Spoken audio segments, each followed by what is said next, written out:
Good morning to all students. I hope you all are very well at your home. Here I present chapter number 5 class 11 subject economics.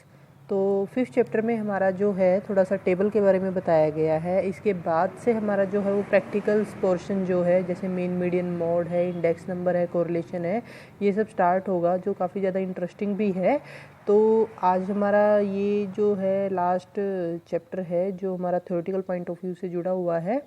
तो आज का जो हमारा topic है इस chapter के अंदर, उसके अंदर पहला पॉइंट है हमारा टेक्सचुअल प्रेजेंटेशन। यहाँ पर हम क्या करेंगे कि जो हमारा डाटा है उसकी प्रेजेंटेशन के बारे में बात करेंगे कि उसकी जो प्रेजेंटेशन है वो किस टाइप से होती है। तो दो तरीके से हमारी प्रेजेंटेशन की जा सकती है, एक तो होती है textual presentation and second one is tabular presentation. तो जो फर्स्ट है हमारी textual presentation, in this type of presentation data are a part of the text of the study और part of the description of subject matter of the study. इसका मतलब क्या हुआ कि जो हमारा क्वांटिटेटिव डाटा होता है वो क्वांटिटेटिव डाटा जो है वो हमें वो डिस्क्रिप्शन करके डिस्क्राइब करके दिया हुआ होता है। डिस्क्राइब करने का मतलब क्या होता है कि आपको 2-4 लाइनों में इस तरीके से लिख के दे दिया और आप उसको रीड आउट करेंगे और फिर फाइंड आउट करेंगे कि वो डाटा का यूज़ आपने किस तरीके से और क्या करना है और उसमें से क्या इन्फॉर्मेशन आपने क्या करनी है, निकालनी है। तो ये होता है टेक्सचुअल प्रेजेंटेशन। आइए इसके एग्जाम्पल की बात करते हैं कि जैसे मान लो कि कहीं पर स्ट्राइक हुई ट्रेड यूनियन के द्वारा, जो काम करने वाले कर्मचारी हैं of the shoe making industry, और जो जूते बनाने वाली इंडस्ट्री थी उसके अंदर किसी दिल्ली के अंदर, तो 50% of the worker reported for the duty. सिर्फ 50% वर्कर ने ही क्या किया है, काम के लिए रिपोर्ट किया है।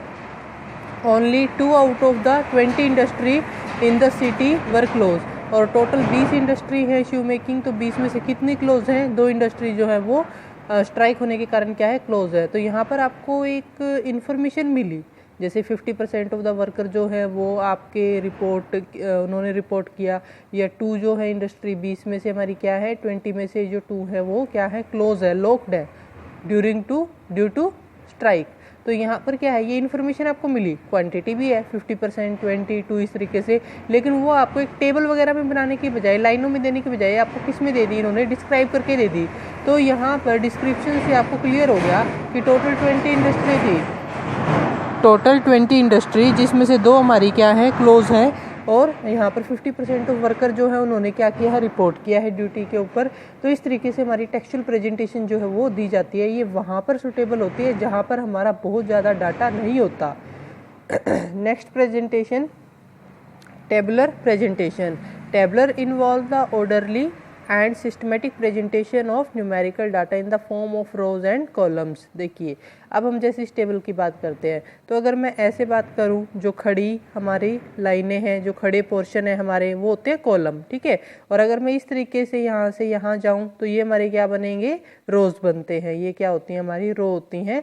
तो जो टेबलेशन है, टेबलर प्रेजेंटेशन है, वो क्या होती है, रोज और कॉलम में क्वान्टिटेटिव या न्यूमेरिकल डाटा को प्रेजेंट करने का एक सिस्टमेटिक तरीका है।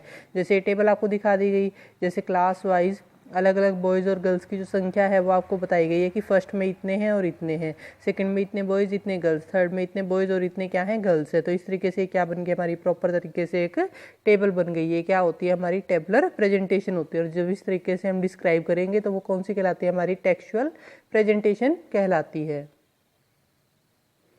Now next point is guidelines for the construction of table. जब भी आप क्या करोगे, टेबलेशन करोगे, टेबलेशन करने का मतलब है कि आप टेबल बनाओगे, तो टेबल बनाते हुए आपको कुछ बातें ध्यान में रखनी है। कौन कौन सी गाइडलाइंस है जो आपकी टेबल को बनाने में आपकी हेल्प करेंगी। तो यहाँ पर हमें कुछ पॉइंट्स पढ़ने हैं, लेकिन इन सभी पॉइंट्स को पढ़ने से पहले हम क्या करते हैं, इस टेबल का एक फॉर्मेट पढ़ते हैं कि टेबल के अंदर क्या क्या होना ज़रूरी होता है। जैसे ये हमारी ना एक टेबल बन गई, इस टेबल के अंदर जैसे ये हमारे क्या है, अलग अलग कॉलम है, और ये हमारी क्या है, रोज़ हैं, ठीक है।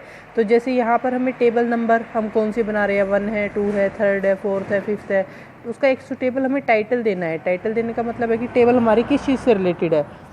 उसके बाद इसके अंदर ये हमारे कॉलम होंगे, ठीक है, और ये जो होती है वो हमारी क्या होती है, रोज़ होती है।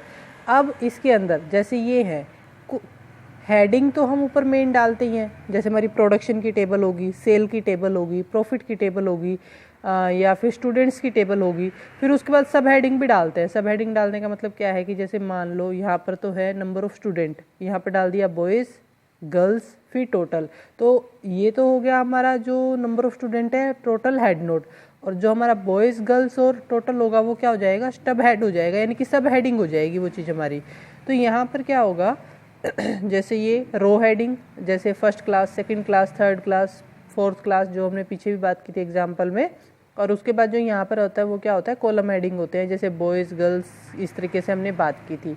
तो इस तरीके से क्या होता है, टेबल का एक फॉर्मेट होता है। लास्ट में हम फुट नोट भी देते हैं। फुट नोट में हमारा सोर्स ऑफ डाटा जो है या फिर जो टेबल है बनाने का पर्पज़ है, वो उसके अंदर जो भी डाटा हमने प्रेजेंटेशन किया है उसके बारे में कोई इन्फॉर्मेशन, और सोर्स के अंदर कहाँ से इन्फॉर्मेशन हमने कलेक्ट किया, कहाँ से न्यूमेरिकल डाटा कलेक्ट किया, इसके बारे में हम बता सकते हैं।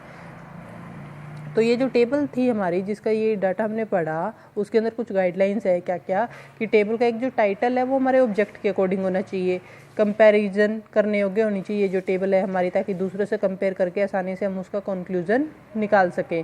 सोशल एम्फेसिस होना चाहिए उसके अंदर, यानी कि सभी फैक्टर्स को ध्यान में रखते हुए बनाई जानी चाहिए। आइडियल साइज होना चाहिए, बहुत ज़्यादा बड़ी और बहुत ज़्यादा छोटी भी नहीं होनी चाहिए। जो स्टब्स है उनका यूज़ किया जाना चाहिए, जैसे ये था हमारा यूज़ ऑफ जीरो। जैसे मान लो कोई न्यूमेरिकल है, कोई न्यूमेरिकल क्वांटिटी है जो हमारी, जैसे कि मान लेते हैं कि 10 लाख में आ रही है, तो 10 लाख में हम क्या करते हैं, ऊपर 3 जीरो का यूज़ करके और नीचे सिर्फ 1000 का यूज़ कर लेते हैं, और ये अपने आप रिप्रेजेंट कर देती है कि ये जो वैल्यू है हमारी वो किस में है, यहाँ पर 10 लाख में है। उसके बाद आता है हेडिंग का यूज़ करना, एब्रीवेशंस का यूज़ करना। हेडिंग तो आपको पता ही है, यहाँ पे हेडिंग आपने देनी है। एब्रीवेशन में क्या होता है, शॉर्ट फॉर्म यूज़ करते हैं, जैसे इंग्लिश में भी आपने पढ़ा होगा। तो जैसे मान लेते हैं कि मध्य प्रदेश है, उसको पूरा लिखने की बजाय हम क्या लिख देते हैं शॉर्ट फॉर्म में, MP लिख देते हैं। फुट नोट जो नीचे डालेंगे हम, यूनिट्स कितनी होंगी, टोटल जो होगा इसका, जो परसेंटेज और रेशियो है वो भी हम निकाल सकते हैं इसके अंदर। डाटा का सोर्स क्या होगा, कॉलम का साइज़ कितना होगा, जो कॉलम की रूलिंग है वो कितनी होगी, मतलब कितने बड़े बड़े जो कॉलम है वो हमारे होंगे। तो वो अकॉर्डिंग टू डाटा हमारा डिपेंड करता है। जो ये टेबल है वो सिंपल होनी चाहिए, इकोनॉमिक होनी चाहिए और अट्रैक्टिव भी होनी चाहिए। ठीक है, तो अट्रैक्टिव टेबल बनाने के लिए हमें ये सब बातों को क्या करना होगा, ध्यान में रखना होगा कि टेबल बहुत ज़्यादा बढ़िया या बहुत ज़्यादा छोटी हमारी नहीं होनी चाहिए, सारे न्यूमेरिकल डाटा को इंक्लूड करती हो, हेडिंग हो प्रॉपर, सब हेडिंग हो, फुटनोट हो, सोर्स हो, तो प्रॉपर तरीके से रो कॉलम का हमने क्या करना है इसके अंदर यूज़ करना है। तो this is all for today. Next video में हम जो टेबल के टाइप्स हैं उनके बारे में क्या करेंगे, स्टडी करेंगे, यानी कि पढ़ेंगे।